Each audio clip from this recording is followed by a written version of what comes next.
يعني انت ما كنتش بتزاول مهنة التسول في الشارع؟ لو سمحت يا سيادة الوكيل، أنا معترض على صيغة السؤال. اعرف بقى ايه وجه الاعتراض؟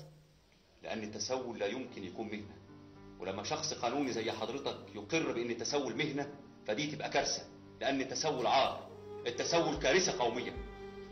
عندك حق، التسول لا يمكن يكون مهنة، خليني معاك. بس منتشر وله أنواع كتيرة جدا. أقسم بالله أغلب الناس عايشة تسول، وده أحد أسباب الحالة الاقتصادية التعبانة اللي هتروح للحضيض. استنى يا محمود، ما تكتبش حاجة دلوقتي اما نشوف ايه الحكاية. ايه يا سيدي، ممكن اعرف بقى ايه وجهة نظرك؟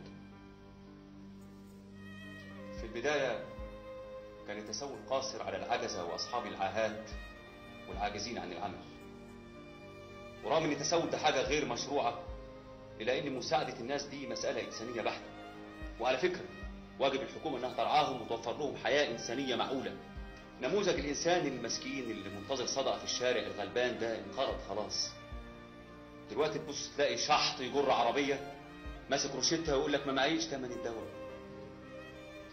واحد تاني يجي لك يقول لك أنا عايز أرجع بلدنا، ما معيش فلوس، عايز تذكرة، تقول له تعالى أقطع لك التذكرة، يقول لك لا قطم عصا كده عدل. آباء وأمهات ومجرد الولد أو البنت ما يتعلم ينطق أو يمشي ينزلوه الشارع عشان يشحت، وكأن الشارع بقى ميدان عمل ومصدر رزق. شحط تاني يقابلك ماسك فولطة واصطاد العربيات عند الإشارات، قال إيه؟ عشان يطوقها. للأسف يا سيادة الوكيل الناس دي بتكسب، وبتكسب كتير بدون أي مجهود أو عمل، لأنهم تخلوا عن أعمالهم الأصلية وتفرغوا للشحاتة. وتفتكر دي مسؤولية مين؟ مسؤولية المجتمع.